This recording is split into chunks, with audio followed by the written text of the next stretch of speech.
இப்போ பாருங்கள், முதல்ல இங்கே ரஃப் அடிச்சிடலாம். ரஃப் அடிச்சிக்கின்னு இங்கே பாருங்கள், இந்த பீஸை கரெக்டாக வச்சுக்கலாம். வச்சிக்கின்னு அப்படியே ஸ்ட்ரைட்டாக போட்டுருவாங்க. இது பாருங்கள், இது நேச்சு இருக்கு இல்லைங்களா, அப்படியே இந்த தையலில் வந்து அப்படியே ஸ்லீவ் தையலில் இறங்கிக்கோங்க. ரொம்ப ஈஸி, பார்த்து பண்ணுங்கள். ரஃப் அடித்து இறக்கிக்கலாம். Next stitch போட்டுடலாமா?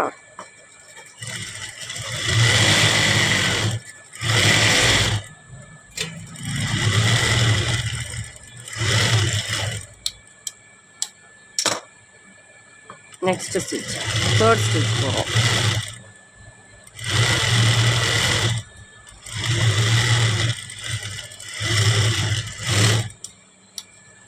லைட்டாக ட்ரிம் பண்ணிடலாம்.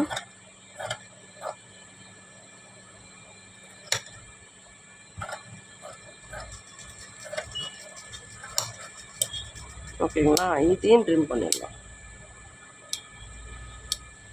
நீங்கள் ஒரு புள்ளி அப் அண்ட் டவுன் வருது, அது வராத மாதிரி நீங்கள் பார்த்துக்கோங்க. சரிங்களா? இப்போ என்ன பண்ணுறீங்க, இங்கே பாருங்கள், பேக் டு பேக். ஓகேங்க, இப்போ பேக் இந்த சைடு இப்படி ரெண்டாக மடிச்சுக்கோங்க. மடிச்சிட்டு மறுபடியும் ரெண்டாக மடிங்க, தையல் வரைக்கும். சரியா? இப்போ இதில் டீஸில் வந்து மார்க் பண்ணிக்கோங்க. பேக் டார்க் பிடிக்க உள் பக்கம் மார்க் பண்ணுங்கள், வெளி பக்கம் மார்க் பண்ணிட்டு போகிறீங்க.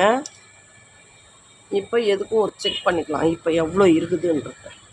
பேக் டார்க் பிடிக்காதமுன்னா வந்து ஒரு செக் பண்ணிக்கோங்க. ஏன்னா ஒரு புள்ளி மூவ் ஆனால் கூட நம்மளுக்கு வந்து அதிகமாகிறதுக்கும் சான்ஸ் இருக்குது, கம்மியாகிறதுக்கும் சான்ஸ் இருக்குது. இங்கே பாருங்கள், இப்படி பிடிச்சி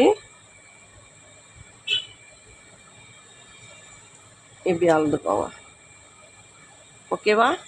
36. அதே சேம் ஒரு 2 புள்ளி அதிகமாகுது. ஓகே, 34.25 தான் நமக்கு அளவு. இப்போ